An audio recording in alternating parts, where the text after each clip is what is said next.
I want you to vote for poo, right? The biological system finds it very difficult to be perfect, to take in inputs and to create no waste at all. So every system that we know in the whole world creates waste, even the most efficient biological systems. But the biological system does something that the industrial system does not do very well.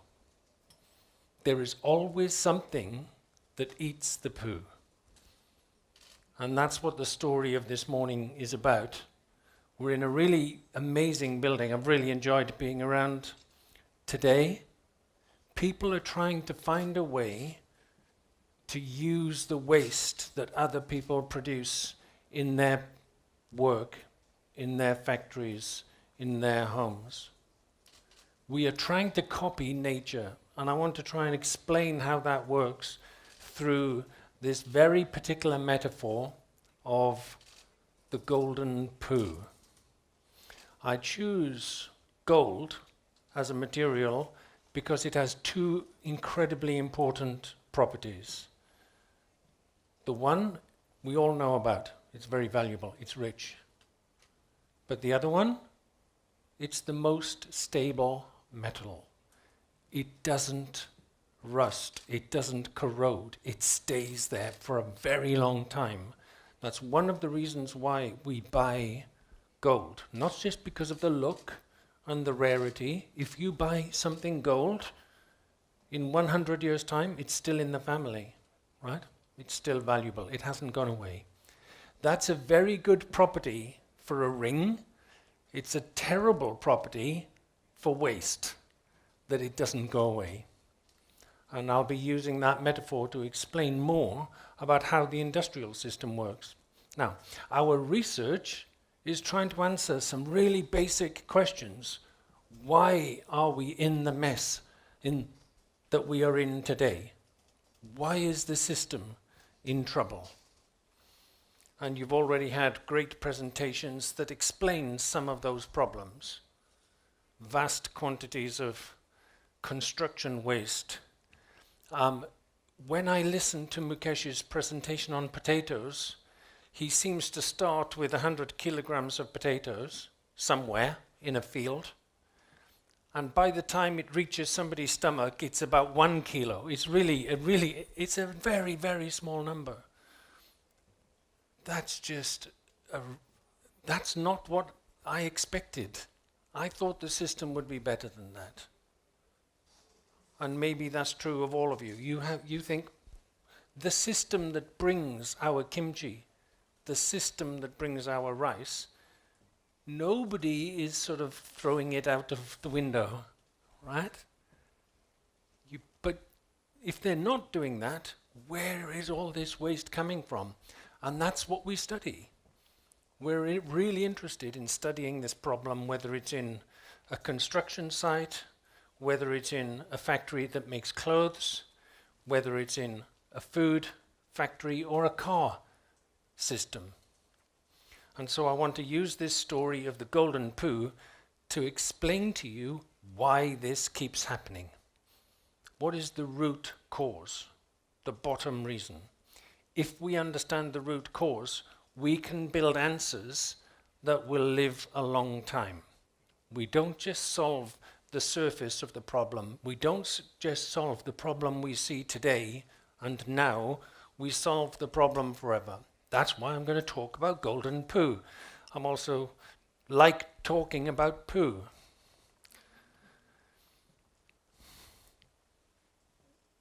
We call this a thought experiment. So imagine, what would the world be like if your poo was made of gold, right?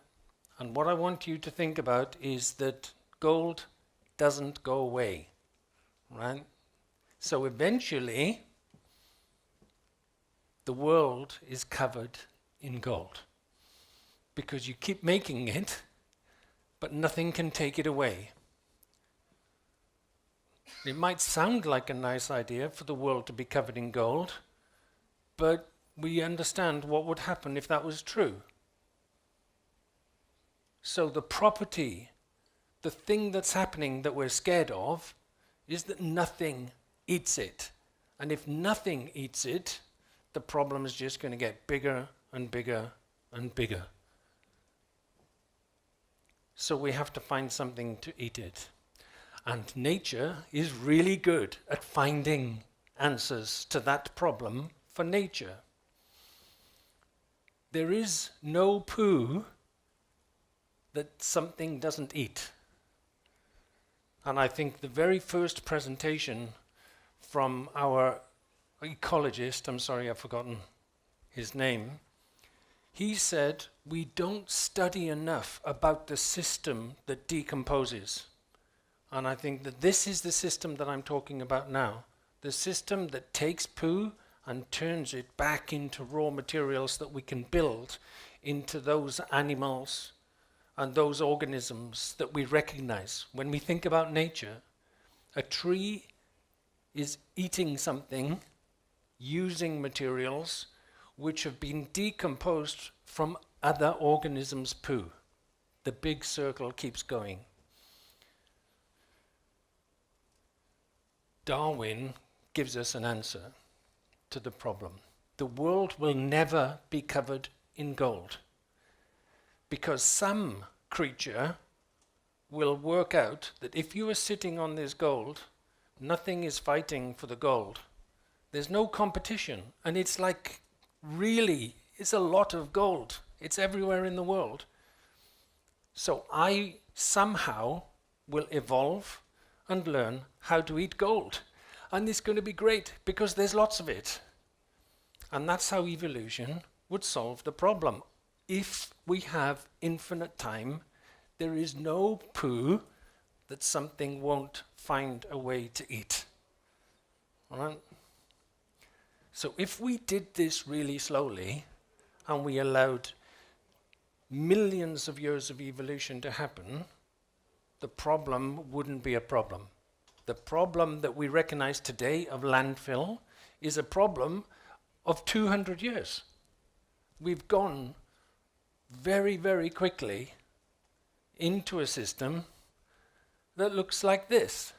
And we are making this waste, which doesn't go away, very, very quickly in vast quantities. If we could wait 1 million years, something would evolve to eat this. But by then, the world will be covered in it, and we will all be dead. So we won't benefit from this new creature that eats this waste. So it's a problem of time. And what this building is doing is trying to accelerate the speed that we can evolve and find new answers to this. I think it's fantastic.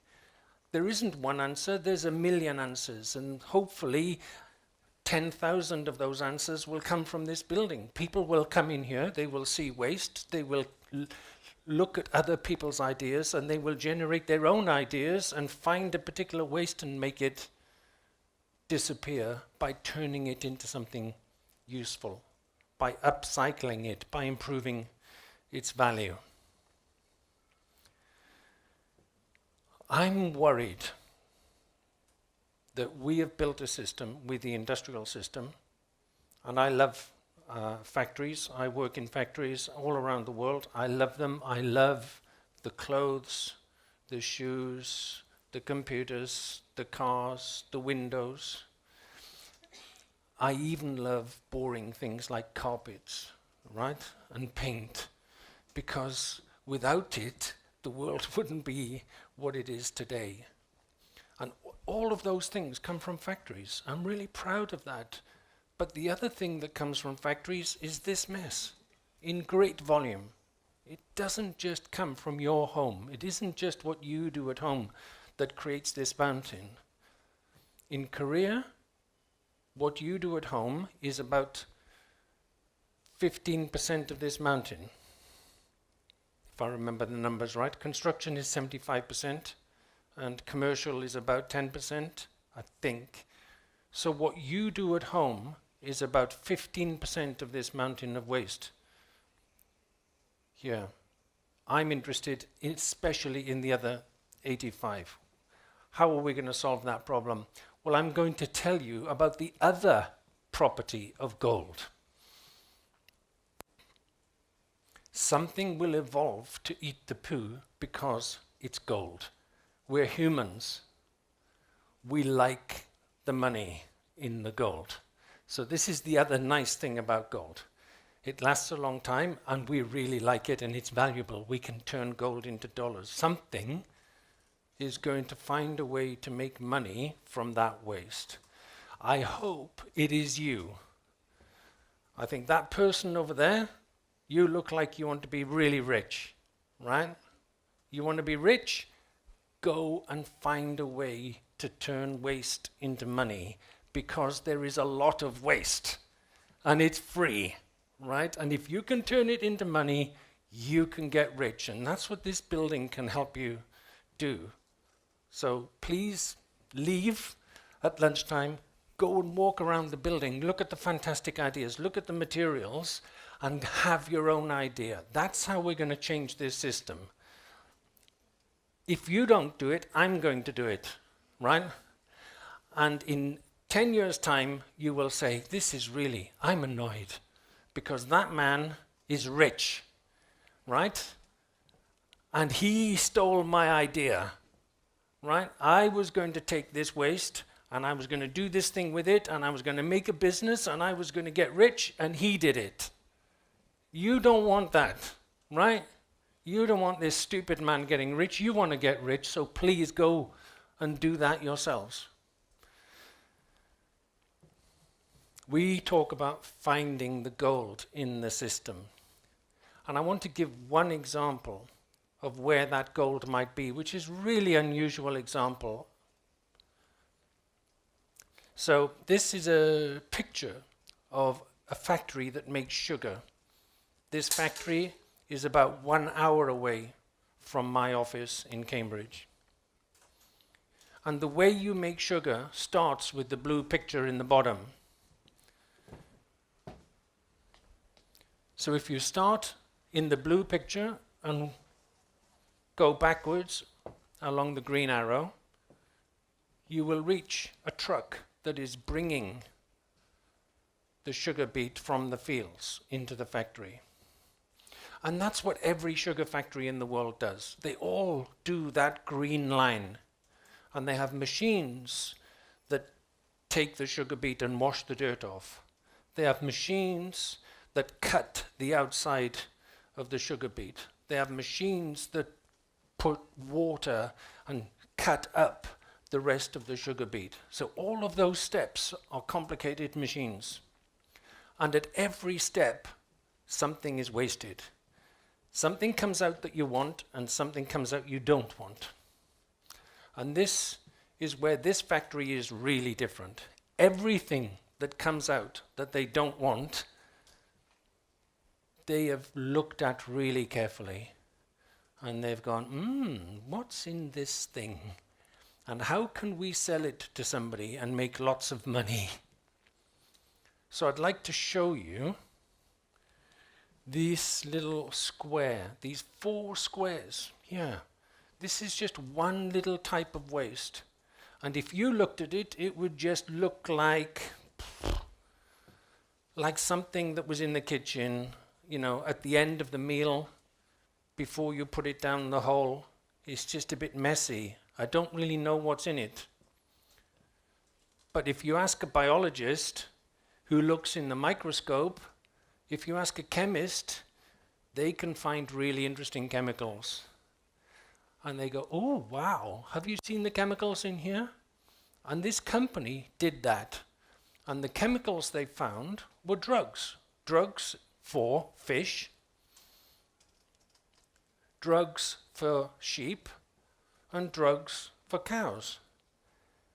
So instead of this material going down a hole and going away, they carefully take this material apart and get the drugs. This is really valuable. There is gold in poo. There is always gold in poo. We have to be much better at finding it. If you are a good chemist, if you are a good biologist, you look around and see what's inside, and then you can see value. And this is when it becomes actual gold, the sort of gold that we like, the gold that we can buy and sell and make cars and buy cars with, right? That's why there's always gold there. And we would encourage you to build your skills in looking for these things. If you join us later, you will see and be shown some of the ways in which we help people get these skills to be good designers, and for designers to work with people who are biologists, with people who are chemists, to find these valuable things, to turn them into better products.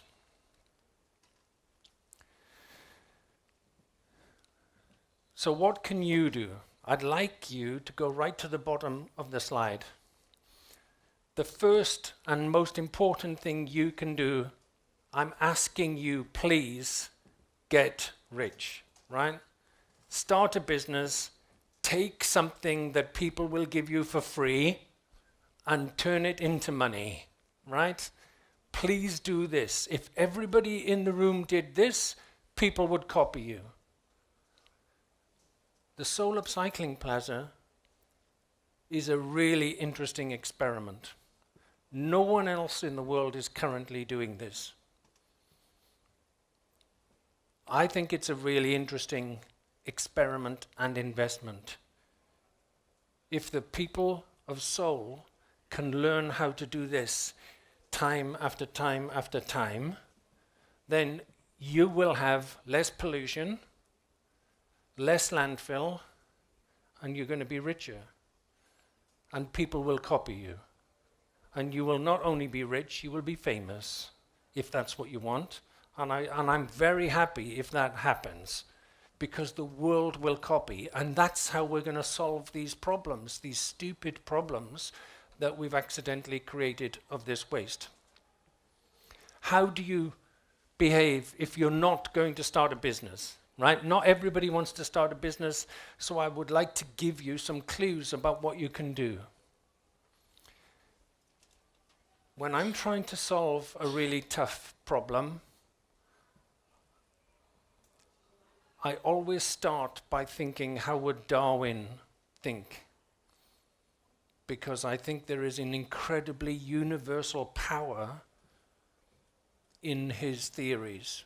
And he talks about variation, selection, and inheritance over long periods of time, solving problems and generating creative solutions to problems. And if you use those ideas on today's waste problem, you might think, what can I do as a person, as a consumer? And I'm going to ask you to do three things. One, when you see waste, just don't accept it. So when a shop is trying to sell you, I don't know, a tie, I do have one.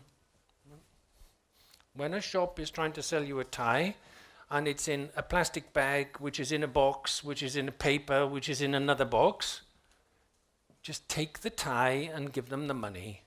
Leave them the box. Then it's their problem. It's not your problem. Don't take the problem away from them. Okay? That's number one thing I'm asking you to do with waste. Don't accept waste, because we do. We're just very nice people. Right? We go, oh, thank you, thank you. And then I have to tidy it, and I have to put it in my bin, and then it's become my problem, and then I give it to the government. It's like, no. You keep it. You made this. You keep it. So don't accept the waste. Number two, if there is a better alternative, if there is a shop which doesn't give you the packaging, go and use it. Use the better shop. Buy the better solution. if that solution is too expensive or too far away, and you think, oh my gosh, I have to buy a tie, but I have to buy all this plastic, then complain. Just tell them you're unhappy. Here's my money. Yes, I will have it, but I'm not happy. I don't want to buy all this waste as well. If you don't tell them, they won't hear. They won't understand that the world is changing because you are the world. If you don't tell them, they will listen to their customers and you are silent. So you are saying nothing and they will do nothing. I hope some of you have friends. I'm looking around the room. Some of you may not have friends. You look like terrible people, right? But I'm hoping most of you have friends. And when you do find a good answer, tell your friends, right? Let's duplicate, let's get the power of our behavior as reasonably advanced apes and as consumers working on our side. So, I'm going to finish. You can think of questions that you want to offer